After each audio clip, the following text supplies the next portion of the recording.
wabarakatuh. Waalaikumsalam Mohon warahmatullahi maaf Ibu wabarakatuh. mengganggu waktunya.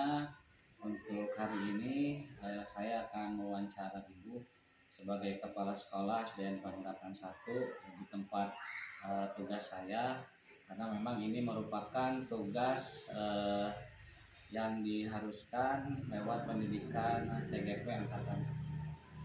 Nah, ini dalam wawancara kali ini memang ada hal-hal yang ingin kami tanyakan terkait pengambilan keputusan, karena sekarang kan berkaitan dengan modul 3.1 ya Bu ya.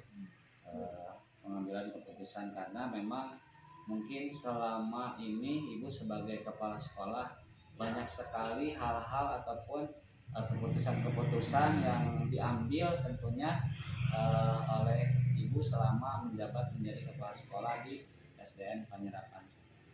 Nah, mungkin ada hal pertama yang ingin saya tanyakan, selama ini Ibu mengidentifikasi kasus-kasus yang merupakan dilema etika atau bujukan moral itu seperti apa? Itu terkait dengan permasalahan pada guru atau terkait permasalahan pada siswa, itu biasanya Ibu mengidentifikasi kasus-kasus tersebut itu dengan atau seperti apa? Terima kasih sebelumnya. Saya sebelum menjawab, sebetulnya dilema etika itu kalau istilahnya baru Ya. Ibu baru dengar gitu ya, dilema etika mungkin, tapi ada hubungannya dengan kasus yang terjadi di SDN Panjerakan 1 selama Ibu menjabat kepala sekolah di sini. Ada beberapa kasus.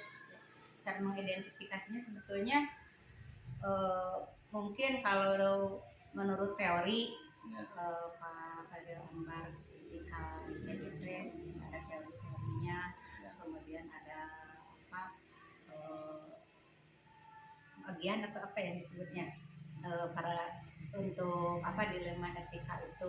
Kalau Ibu mungkin ngambil contohnya aja ya, misalnya ada guru ketika dia dituntut untuk melaksanakan tugas, kemudian ada tugas lain yang harus dilaksanakan, itu mungkin minta izin ke Ibu.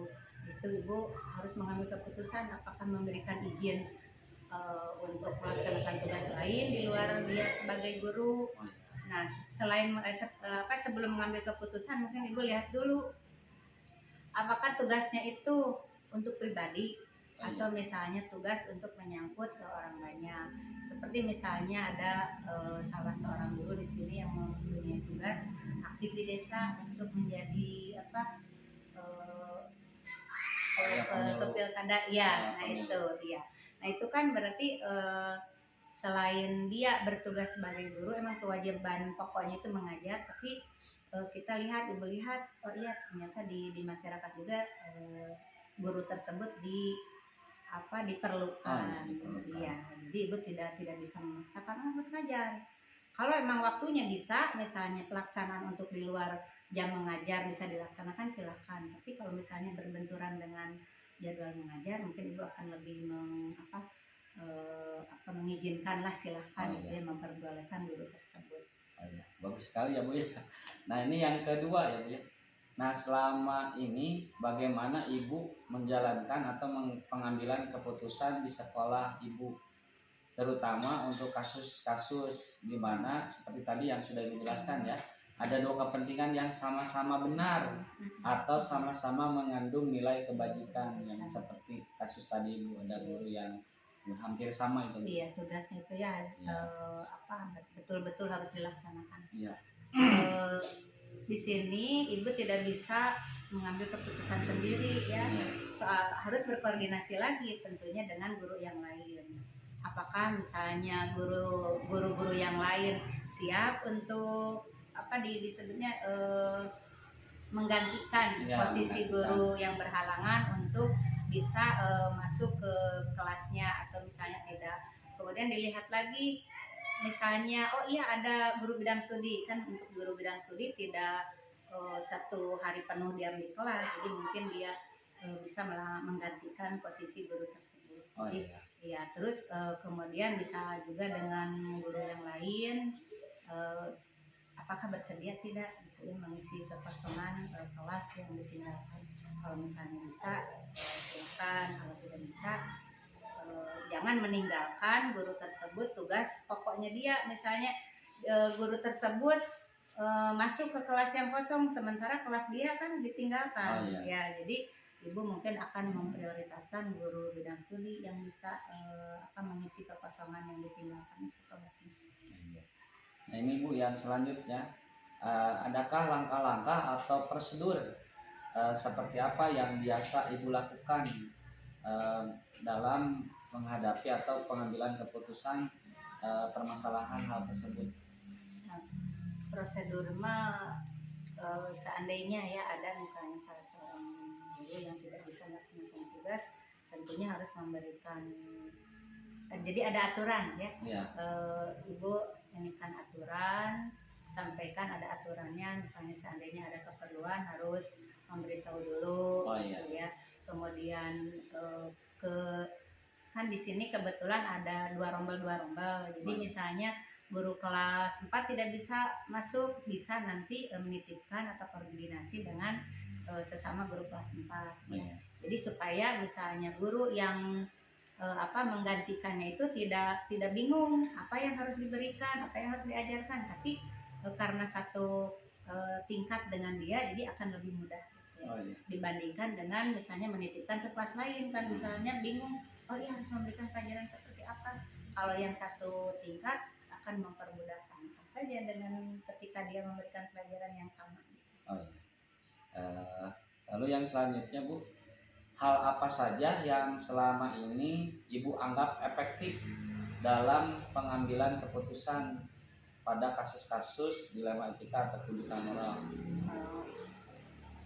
Kayaknya musyawarah ya. Oh, musyawarah. Iya, kita harus mengutamakan segala sesuatu, tidak bisa meskipun ibu selaku pimpinan di sini, tapi ibu tidak mungkin dalam memberikan keputusan itu berdasarkan kehendak ibu sendiri. Tentunya ibu akan ngobrol, sharing, berdiskusi, kemudian melaksanakan musyawarah dengan guru-guru yang ada di sekolah ini. Oh, jadi Ibu akan selalu berdiskusi? Iya, ya? berdiskusi. Jadi tidak bisa mengambil keputusan sendiri kecuali itu bersifat urgent gitu ya. Oh, tidak iya. mungkin misalnya ini mah harus segera. Kemudian guru-guru misalnya tidak semua guru ada gitu ya, misalnya lagi di kelas bisa ibu mengambilkan keputusan sendiri tanpa ini gitu. Kalau urgent. Oh ya, berarti ya urgent ya Bu ya? Iya, kalau berarti urgent Ibu bisa. Iya. Nah ini Ibu, yang selanjutnya, hal apa saja yang selama ini atau selama bertugas Ibu sebagai kepala sekolah merupakan tantangan dalam pengambilan keputusan pada kasus-kasus tersebut? Tantangannya ketika kita sebagai pimpinan harus menentukan ini yang harus dipilih. Sementara kan warga sekolah itu bervariasi, pola pikirnya, karakternya, sifatnya. Nah, tentunya kita sebagai pimpinan harus bisa merangkul semua warga yang ada di sekolah ini. Nah, itu tantangannya untuk menyatukan, menyatukan baik visi, kemudian misi, ide. Di situ pimpinan dituntut harus bersikap adil, bijak dalam mengambil keputusan. Tidak bisa misalnya, oh iya udahlah diambil berdasarkan guru-guru senior atau berdasarkan salah seorang guru, itu tidak bisa. Jadi tantangannya di situ, jadi harus menyatukan dari beberapa karakter, beberapa sifat warga sekolah. Tantangannya. Yang selanjutnya Bu, apakah Ibu memiliki sebuah tata cara atau jadwal tertentu dalam sebuah penyelesaian kasus dilema etika, atau apakah Ibu langsung menyelesaikannya di tempat atau memiliki sebuah jadwal untuk menyelesaikannya, atau mempunyai bentuk atau prosedur seperti apa yang Ibu jalankan? Nah, dilihat dulu ya kasusnya seperti Oh apa iya. gitu ya. Mm. Ada yang bisa langsung diselesaikan, ada yang kita harus ngobrol dulu dengan warga sekolah, dengan guru-guru misalnya. Jadi tidak semua kasus harus selesai apa langsung, atau misalnya nanti aja semua kasus misalnya harus diselesaikan secara musyawarah, tidak. Jadi dilihat dulu Oh kasusnya iya, iya. seperti apa. Jadi ada yang bisa langsung diselesaikan, ada yang harus dimusyawarahkan dulu. Seandainya misalnya harus dimusyawarahkan dulu, kalau untuk misalnya waktu ya, atau program misalnya dalam minggu ini atau misalnya dalam 1 bulan, nah tidak, belum belum Oh belum. ya belum punya program seperti itu. Jadi mana ada yang lebih penting mungkin ya Penting Bu, ya langsung urgent langsung diselesaikan ya. diselesaikan. Kalau misalnya tidak bisa ya kita musyawarahkan dulu Musyawarah. ya. Nah ini yang selanjutnya, adakah seseorang atau faktor-faktor apa yang selama ini mempermudah atau membantu Ibu dalam pengambilan keputusan dalam kasus-kasus GMF? Sebetulnya untuk menyelesaikan kasus per kasus tentunya tadi sudah diungkapkan tidak bisa. Jadi ada yang bisa dilaksanakan sendiri, Ya. ada yang harus tentunya tidak bisa keputuskan sendiri gitu ya, harus ngobrol dulu dengan pihak lain. Tentunya kita harus bisa memilah-milah gitu ya, mana yang harus diomongkan secara dimusyawarahkan gitu ya. Tapi yang kayaknya yang lebih utama, seorang pimpinan itu harus terbuka, kemudian harus tidak apa ya, tidak ego gitu ya, tidak ego, tidak oh iya karena saya pimpinan jadi keputusan harus berdasarkan keputusan saya, tidak seperti itu. Jadi tetap kita harus ngobrol, kita harus sharing, bertukar pikiran, serta tahu misalnya yang lebih pengalaman dari ibu, meskipun ibu pimpinan di sini, bisa idenya itu lebih bagus, kemudian cara penyelesaian masalahnya lebih bagus, itu kan bisa diambil. Bagus sekali ya Bu ya. Nah ini yang terakhir. Nah dari semua yang telah Ibu sampaikan mungkin ataupun selama ini menjadi seorang pemimpin kepala sekolah di SDN Panyerapan 1. Nah, apakah ada pembelajaran apa yang dapat Ibu petik dari pengalaman Ibu selama menjadi kepala sekolah dalam mengambil keputusan berbagai kasus dilema etika yang terkait dengan guru ataupun dengan murid atau dengan orang tua siswa ataupun dengan pihak-pihak yang lain, itu seperti apa pembelajarannya mungkin untuk Ibu? Pembelajarannya kita harus lebih terbuka ya, lebih terbuka. Kemudian kita tidak bisa memutuskan untuk satu kasus misalnya kita yang memutuskan sendiri, tidak bisa seperti itu. Tentunya harus beberapa pendapat yang ditampung dulu gitu ya, untuk menyelesaikan permasalahan supaya di sekolah ini kondusif. Kalau kita misalnya ego sendiri yang dikedepankan, pokoknya ada ibu pimpinan gitu ya, misalnya karena ibu pimpinan harus semua keputusan harus berdasarkan kemauan ibu atau keinginan ibu. Nah tidak seperti itu. Jadi tetap supaya di sekolah ini kondusif, kita mengedepankan asas musyawarah. Ya, asas musyawarah, tidak bisa semua atau setiap kasus, setiap permasalahan kita yang harus menentukan sendiri, tidak seperti itu. Jadi harus tetap kita baik-baik menyelesaikannya seperti apa, kemudian siapa saja yang harus terlibat gitu dalam kasus tersebut atau dalam penyelesaian masalah tersebut. Terima kasih ya Bu ya atas wawancara kali ini. Mohon maaf mengganggu waktunya ya.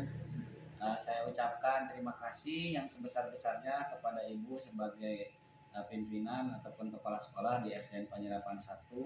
Saya doakan semoga Ibu sehat, lancar dalam mengemban tugas sebagai pimpinan di SDN Panyerapan 1 dan selalu diberkati dan dilancarkan segala hal dalam pengambilan keputusan ataupun terkait permasalahan-permasalahan yang muncul nanti di masa yang akan datang dan menjadi pemimpin pembelajaran tentunya di SDN Panyerapan 1.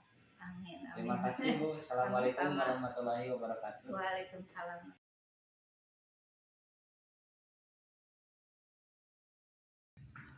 Assalamualaikum warahmatullahi wabarakatuh. Waalaikumsalam.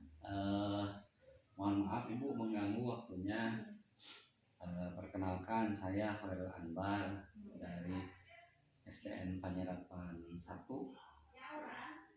Berkenaan dengan tugas yang diberikan oleh pendidikan guru penggerak angkatan 7. Jadi dimohon kesediaan waktunya untuk saya mewawancara. Ada beberapa pertanyaan mungkin terkait dengan pengambilan keputusan atas yang terjadi dari kasus-kasus yang terjadi di sekolah yang Ibu pimpin. Nah, untuk itu sebelumnya saya ucapkan terima kasih yang sebesar-besarnya atas waktunya untuk saya wawancarai sebagai pemenuhan tugas CGP Angkatan 7. Mungkin sebelumnya Ibu boleh diperkenalkan dulu Bu. Nama saya Ya. Ususwana, tugas di SD Panyerapan 3. Baru 1 tahun. Oh, baru 1 tahun. Ya, tahun 2022. 2022. Sebelumnya Ibu tugas di sebelumnya Ibu tugas di SD Pamoyanan selama 3 tahun setengah. Oh, 3 tahun setengah. Berarti Ibu sebagai kepala sekolah sudah kurang lebih 4 tahun ya Bu ya. Dan sekarang mungkin sudah memasuki waktu 5 tahun. Iya. Alhamdulillah sekali ya Bu ya. Mungkin ini ada terkait beberapa pertanyaan yang akan saya ajukan. Nah, ini yang pertama, mungkin selama dari 5 tahun Ibu menjadi kepala sekolah yang pertama di Pamoyanan ya Bu ya, di Kecamatan Soreang, dan sekarang bertugas di SDN Panyerapan 3 sebagai kepala sekolah. Nah, tentunya selama kurun waktu 5 tahun tersebut mungkin banyak Ibu mengambil keputusan-keputusan, apakah itu terkait dengan kebijakan untuk guru-guru, Iya. ataupun kemajuan sekolah yang seperti apa, ataupun terkait permasalahan-permasalahan yang dihadapi oleh para siswa, mungkin seperti itu ya Bu ya. Nah, ini yang pertama. Nah, selama ini Ibu sebagai kepala sekolah, bagaimana Ibu mengidentifikasi kasus-kasus yang merupakan kasus dilema etika atau bujukan moral? Mungkin dari apakah kasus guru ataupun kasus dari orang tua. Nah, itu seperti apa Bu? Kalau mengenai kasus dilema etika moral, Ya. nah Ibu masih Ya. baru kali ini Oh gitu iya, ya, baru kali ini mendengar. Tapi mungkin kedepannya Ibu juga mau mencari-cari, mau belajar. Oh begitu ya Bu ya. Nah, mungkin bisa mungkin saya kasih contoh seperti ini dilema etika itu. Misalkan ada guru misalkan yang sering terlambat, nah itu seperti itu mungkin memang banyak ya Bu ya, misalkan ataupun izin tugas. Nah, itu memang terkait dengan kasus-kasus yang dilema etika atau dilema moral. Nah, bagaimana Ibu misalkan menangani guru tersebut, ataupun ada orang tua siswa misalkan siswanya misalkan berkata kasar atau seperti apa? Nah, itu bagaimana cara Ibu menanganinya, apakah seperti apa? Biasanya Ibu memanggil orang tersebut atau orang yang bersangkutan, Ya. misalkan ke ruang Ibu, Ya. baru diberi arahan-arahan. Oh ya, seperti itu ya Bu ya.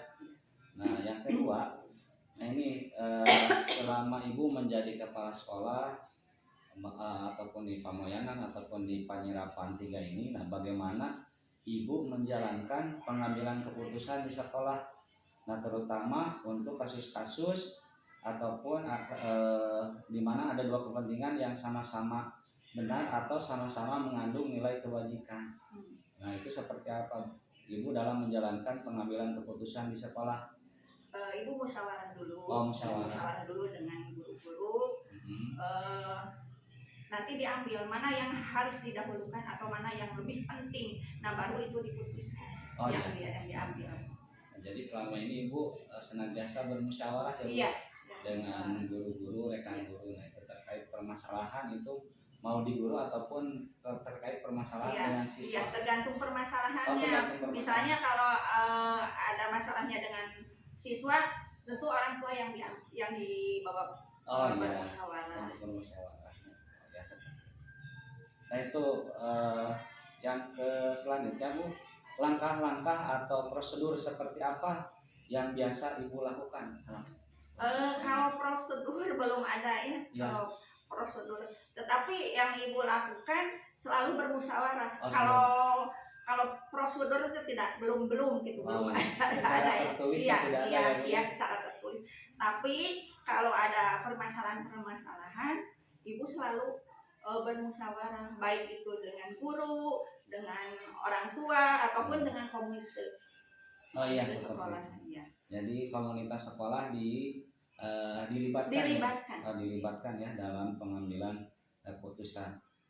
Nah, yang menurut ibu untuk pertanyaan selanjutnya, hal-hal apa saja yang selama ini ibu anggap efektif dalam pengambilan keputusan, terutama pada kasus-kasus misalkan dilema etika?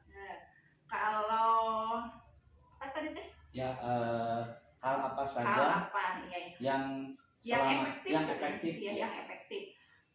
Ibu kadang berkoordinasi dengan misalkan dengan orang-orang yang lebih berpengalaman atau lebih